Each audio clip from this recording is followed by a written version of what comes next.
Nesta série de aulas, vamos resolver os problemas do capítulo 12 do livro Fundamentos de Física, de Halliday e Resnick, 10ª edição. Problema 78. Na figura 1282, uma viga homogênea de 12,0 metros de comprimento é sustentada por um cabo horizontal e por uma dobradiça e faz um ângulo θ igual a 50,0 graus com a horizontal. A tração do cabo é 400 newtons. Na notação dos vetores unitários, qual é a letra A? A força gravitacional a que a viga está submetida. E letra B, qual é a força que a dobradiça exerce sobre a viga? Como a viga está em repouso, ela está em equilíbrio estático. Isso significa que seu momento linear e o seu momento angular são nulos.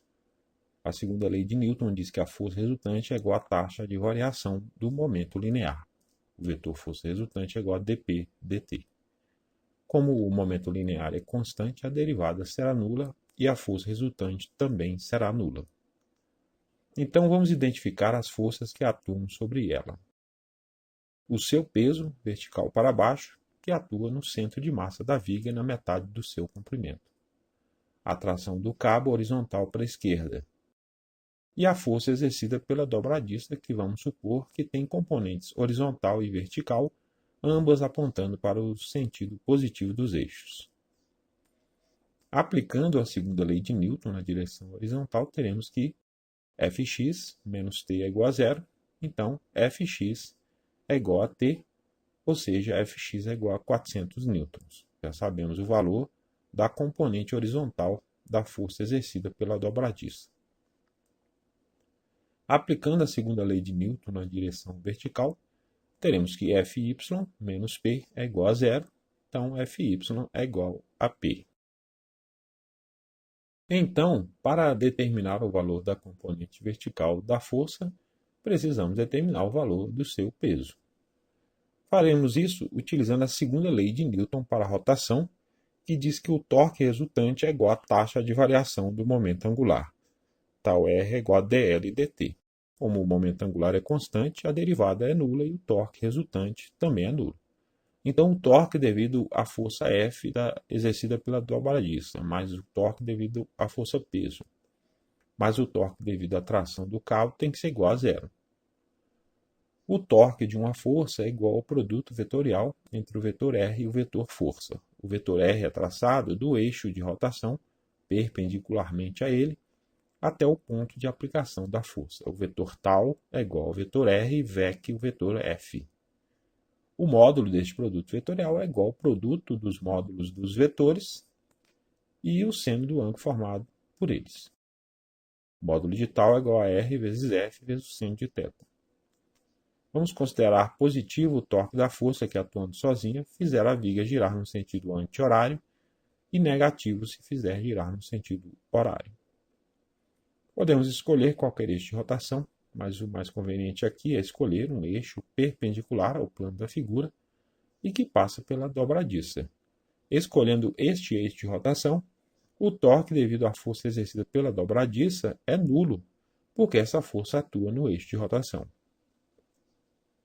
Considerando a força P, se traçarmos o vetor RP do eixo de rotação até o ponto de aplicação da força, seu módulo é igual à metade do comprimento da viga. Perceba que podemos desenhar um ângulo alfa na figura que, se for somado ao ângulo θ, tem como resultado um ângulo de 90 graus. Então podemos concluir que o ângulo entre os vetores é igual a θ, já que os ângulos agudos de um triângulo retângulo também somam 90 graus. A atuação da força peso faria a viga girar no sentido horário, o torque dessa força é negativo. Então o tal devido a P vai ser menos 0,5 vezes L, o módulo de RP, vezes o módulo da força, P, vezes o seno de θ. Considerando a força de tração do cabo, se traçarmos o vetor RT do eixo de rotação até o ponto de aplicação da força, seu módulo é igual ao comprimento da viga. O ângulo entre os vetores é igual a alfa e a atuação dessa força faria a viga girar no sentido anti-horário. O torque dessa força é positivo. O tal devido a T vai ser L, que é o módulo de RT, vezes o módulo da força, vezes o seno de alfa. Podemos ver novamente que os ângulos alfa e θ são complementares, ou seja, a soma destes ângulos é igual a 90 graus.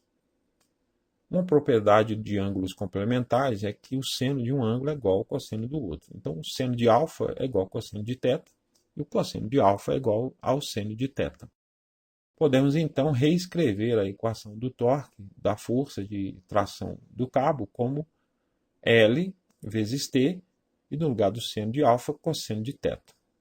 Substituindo essas expressões na equação do torque resultante, temos que menos 0,5 vezes L vezes P vezes seno de θ, mais L vezes T vezes cosseno de θ é igual a zero.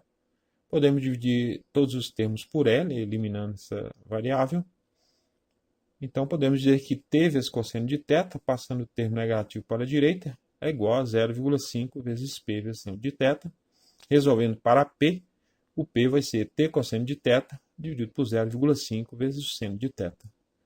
Substituindo pelos valores das medidas, fica aqui 400, que é o módulo de T, vezes o cosseno de 50,0 graus, que é o ângulo θ, dividido por 0,5 vezes o seno de 50,0 graus. Se a gente fizer essas operações aí, dá 671,3 newtons. Perceba que a força peso é um vetor que aponta no sentido negativo do eixo y. Este valor, escrito na notação de vetores unitários e com 3 algarismos significativos, que é a precisão das medidas originais, se torna. O vetor P vai ser menos 671 newtons na direção J. Observe que a componente vertical da força exercida pela dobradiça aponta no sentido positivo do eixo y e tem módulo igual ao módulo do peso. Então, a força exercida pela dobradiça, escrita na notação de vetores unitários, é o vetor F vai ser 400 newtons vezes I mais 671 newtons vezes J.